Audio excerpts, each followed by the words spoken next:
I searched in Google how to be the best jungler in Mobile Legends and Google recommended me with some videos. And I literally watched all the videos and I found that there is not a single video that provides you with a complete jungle guide. Like you have to watch more than 3 videos if you want a complete jungle guide. So today in this video I am gonna give you all the information you need to know about how to be the best jungler in Mobile Legends. And also you can carry your new teammates. As you know, this video have 3 redeem codes, so don't skip the video as you may miss the important information or the redeem codes. So without wasting any time, let's dive into the video. First is the draft mode. Draft mode is something that pros usually capitalize and knows that if they pick the right heroes, the chances of winning increases. But most of the players pick their everyday hyper and later blames the team. Hyper is the most important role in the game and you should know which heroes are weak against which heroes. There are 3 types of junglers: squishy junglers, tanky junglers and hybrid junglers. Squishy junglers are those type of junglers with high burst damage and good mobility who can one-shot most of the heroes but are easy to kill like Ling, Fanny, Hayabusa, etc.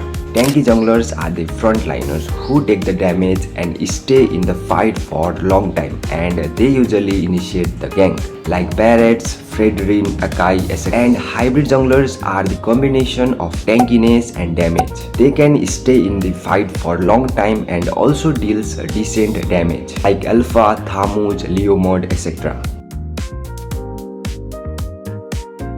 There should be a good balance in your team. If your team have squishy heroes but no tanky fighters and no tanks, then you should go with tanky hypers or hybrid hyper. And if your team have a good fighter and a good tank, then you can go with squishy junglers. Don't go with a full squishy team or a full tanky team. Cause if you only go with squishy team, then you are gonna suck in ganks, and if you go only with tanky team, then you are gonna suck in taking objectives and pushing. In early game, most of the players are confused whether to rotate EXP lane or whether to rotate gold lane. Well, some videos suggest to go in EXP lane, while some videos suggest to go in gold lane. But you should know that every match situation is different. You have to decide for that match in that situation whether to rotate EXP lane or whether to rotate gold lane. First, you should check for the heroes and the spells of the side laners. If the enemy heroes have spells like Flicker or they have picked heroes like Claude, then dude, don't gank in gold lane because there is 90% of chance you are gonna fail. And you can't go in turtle with your skills in cooldown. But if the marksman does not have escaping skills, then you should definitely gank gold lane. Even if you didn't kill the EXP laner, you will force the EXP laner to go to base and your EXP laner can help you take the turtle and your team will have the number advantage. But what if your teammates are not helping in taking objectives? In this scenario, I suggest you to gank the opposite lane of the turtle lane and do T for T, turrets for turtle. If you are not taking the turtle, then you should definitely try for a turret. And I have seen many hypers taking the minion waves in the early game. Bro, don't you know, before 5 minutes, gold from minions are reduced to a hyper? You are wasting your time and taking your teammates gold as well. And later you are gonna blame them by saying marksman no damage, mage no damage. Dude, it's you who are responsible for this. You took their gold and now you don't have the right to talk about this. In early game, you just need to farm, hide in jungle and wait and seek for the opportunity to gank.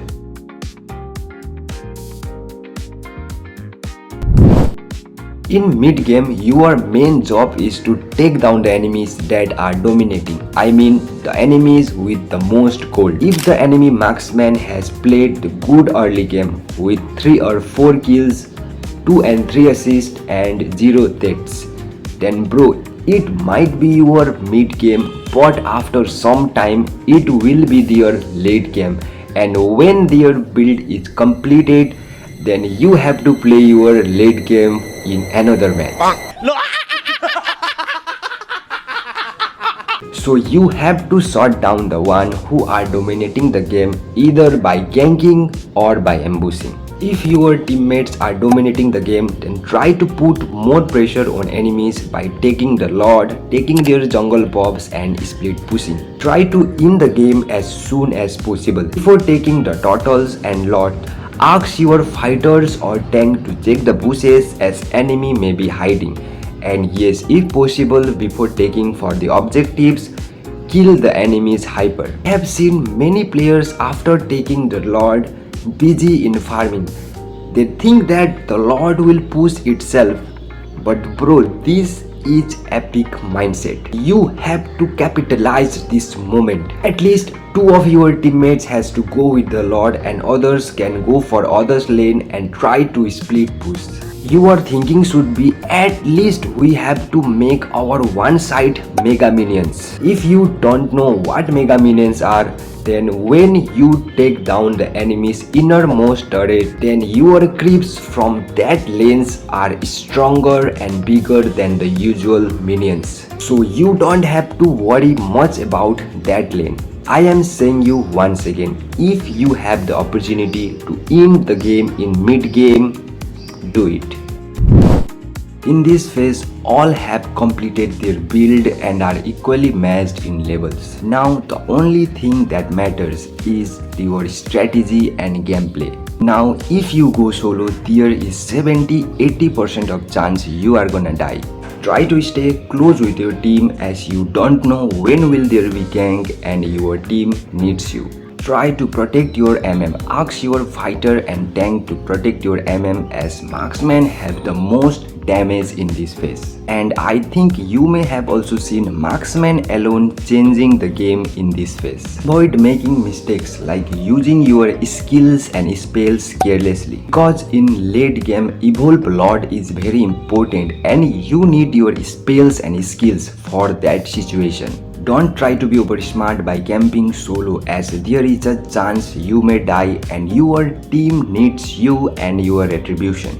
That's why I told you to end the game in mid game if you have the chance, because in late game one mistake can lead you to defeat and you don't want to lose the game after playing your best for more than 15 minutes. So this is all the tips you need to know about how to be the best jungler in Mobile Legends. Give a like if you think this video was helpful and share this video with your friends, and if you are new, do subscribe this channel for helpful and useful videos like these. Till then, let's meet in another video. Bye bye.